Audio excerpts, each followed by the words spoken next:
निरंजन अलख निरंजन हो अलख निरंजन भस्मांकित शिव स्वरूप ललाटी शोभत त्रिपुंड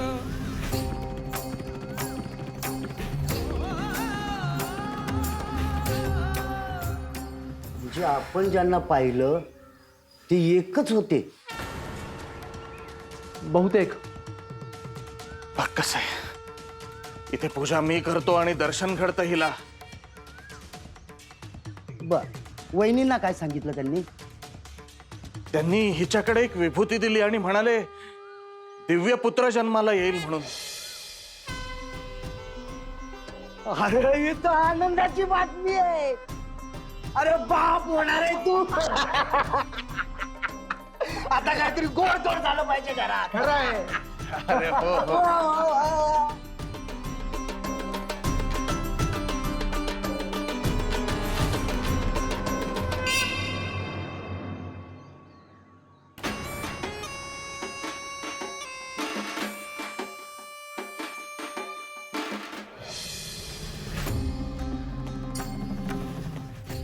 बारा वर्षांनी मी जेव्हा पुन्हा परत येईन तेव्हा चैतन्य स्वरूप अशा मुलाची माझी भेट होईल. त्याला पाहण्यासाठी मी उत्सुक आहे. शिवभक्ताच्या घरात माझ्याकडून पहिल्यांदा विभूती दिली गेली. हाही उत्तम योगच आहे.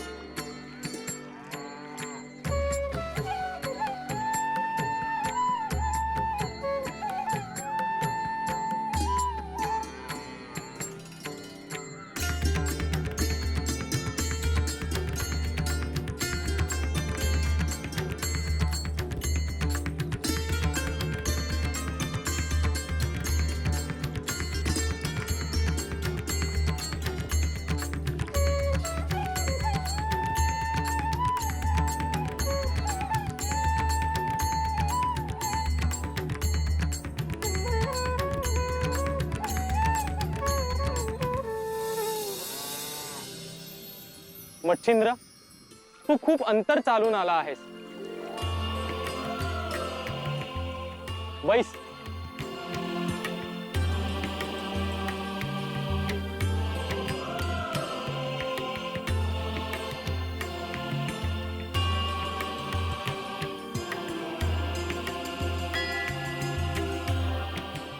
कसा आहेस? कधी एकदा आपले दर्शन होते असे झाले होते. मच्छिंद्र, तुझ्या चेहऱ्यावरील आनंद पाहून मला असे वाटते तुला मला काहीतरी सांगायचे आहे.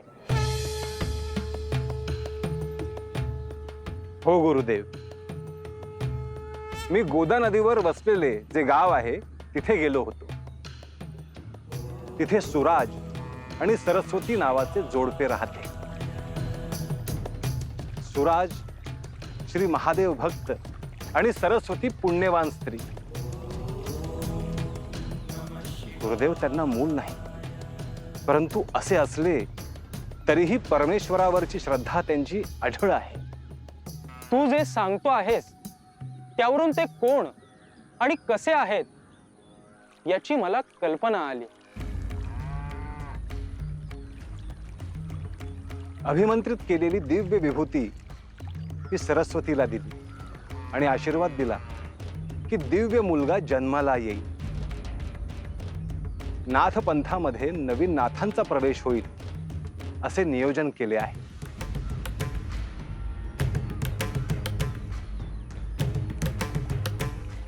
मच्छिंद्र, तुझा जन्म कसा झाला हे तुला ठाऊक आहे. होय, माझा जन्म त्या दिव्य माशाच्या पोटी झाला. तो मनुष्याच्या पोटी का नाही झाला? कारण विधीचे तसे विधान नव्हते.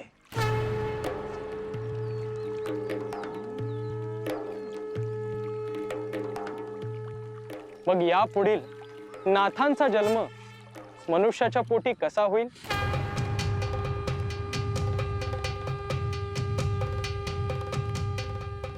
परंतु गुरुदेव, मी जी दिव्य विभूती सरस्वतीला प्राशन करायला दिली त्याचे काय होईल? ती विभूती चैतन्य स्वरूप आहे, त्यामुळे त्या विभूतीतून नवीन नाथ जन्माला येतील.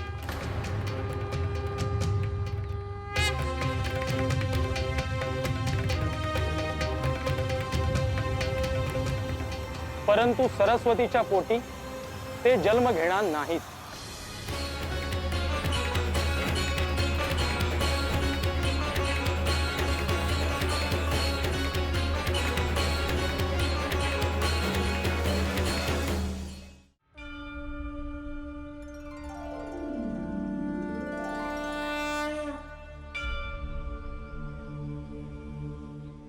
गोदा, गोदा, इकडे ये.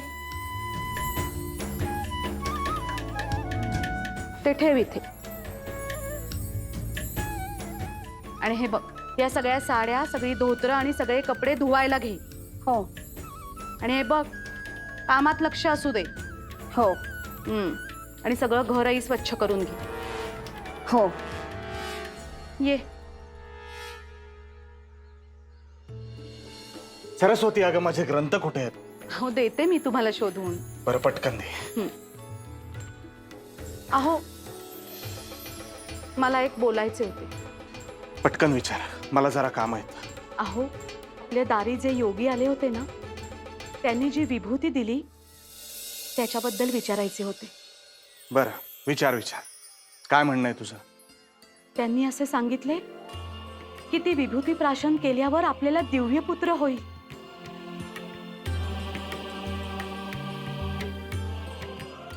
सरस्वती, हे बघ, माझं मन सांगतंय की आपल्या दारात परमेश्वर येऊन गेला, पण आपल्यालाच ते ओळखता आलेलं नाहीये.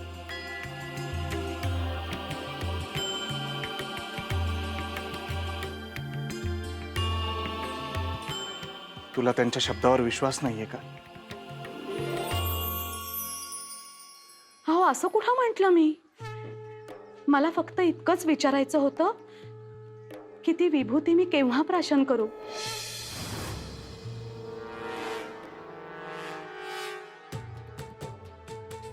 सरस्वती, अगं ती विभूती दिव्यच आहे. ती प्राशन करण्यासाठी तुला वेळ, तिथी पाहायची गरज नाही. आत्ता जरी ती विभूती तू प्राशन केलीस तरी चालेल, कळलं?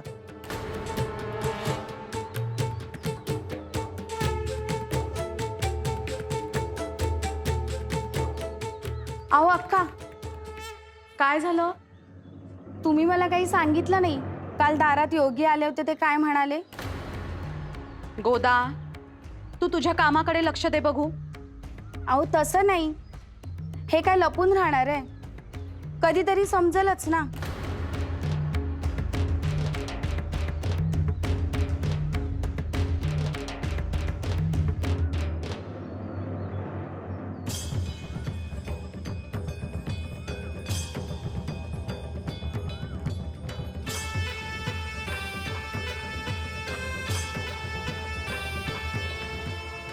हा अशुभ संकेत कसला?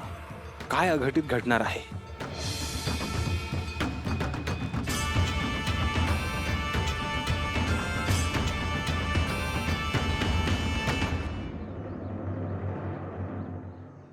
कराग्रे वसते लक्ष्मी, करमध्ये सरस्वती, करमूले तु गोविंदम, प्रभाते करदर्शनम.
हे कसलं स्वप्न?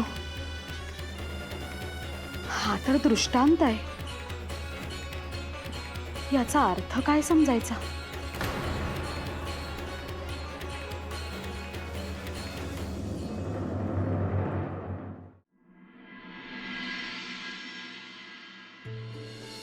मच्छिंद्र,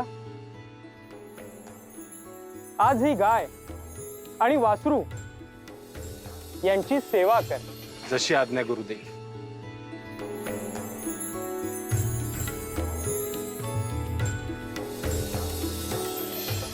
भगवंत श्रीकृष्णाला अत्यंत प्रिय असा जीव आहे.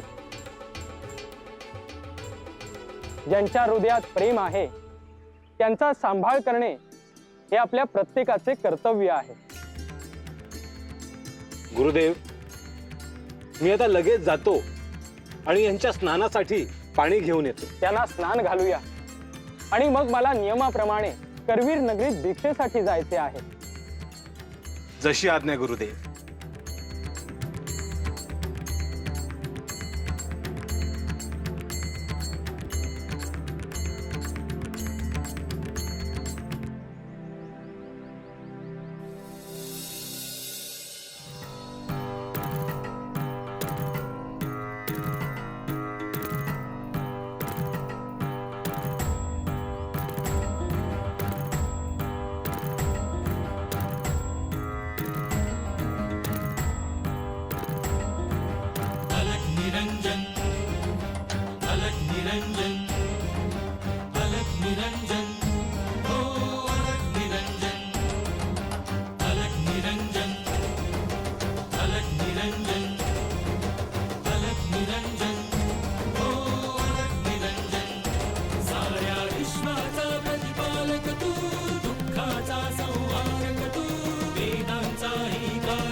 निरंजन अलख निरंजन अलख निरंजन हो अलख निरंजन अलख निरंजन अलख निरंजन हो अलख निरंजन.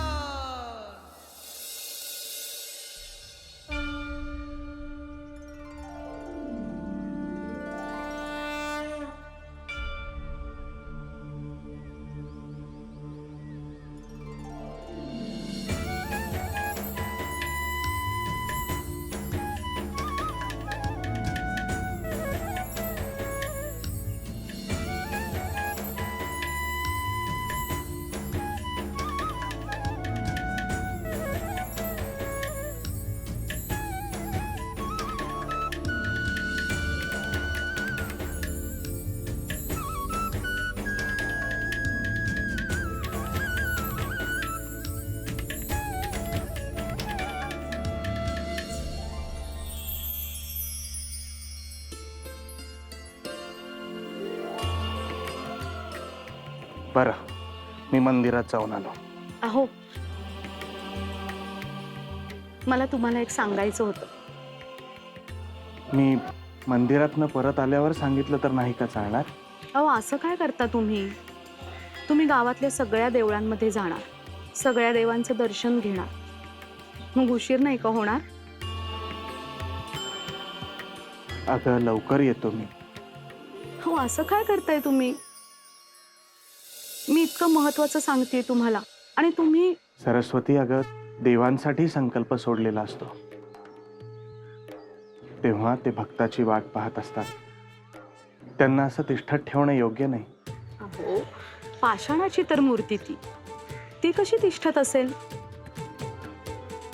तुझ्यासाठी ती पाषाणाची मूर्ती असेल, परंतु माझ्यासाठी तो जिवंत देह आहे परमेश्वराचा. मला त्याचे डोळे दिसतात, मला त्याच्या पायांचा स्पर्श जाणवतो. अहो, आता तुम्ही आधी माझं ऐकणार आहात का? मला कधी एकदा तुम्हाला सांगते असं झालंय. सांग. अहो, मला ना पहाटे स्वप्न पडलं होतं. पहाटे सांगितलं नाहीस तू? तुम्ही ब्राह्म मुहूर्तावर उठणार, मग कधी सांगणार? बरं, पटकन सांग, मला उशीर होतोय. काय दिसलं स्वप्न? एक मोठं असं सरोवर होतं. त्या सरोवरात खूप कमळं होती. अत्यंत रम्य असं वातावरण होतं. मी त्या दिशेने चालत गेले, कारण मला तिथे बाळाचा आवाज ऐकायला येत होता.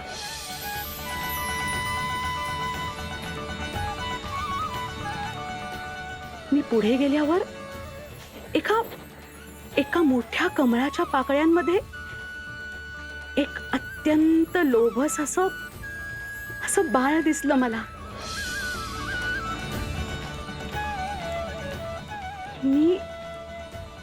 मी त्याला उचलायला पुढे गेले आणि इतक्यात मला जाग आली.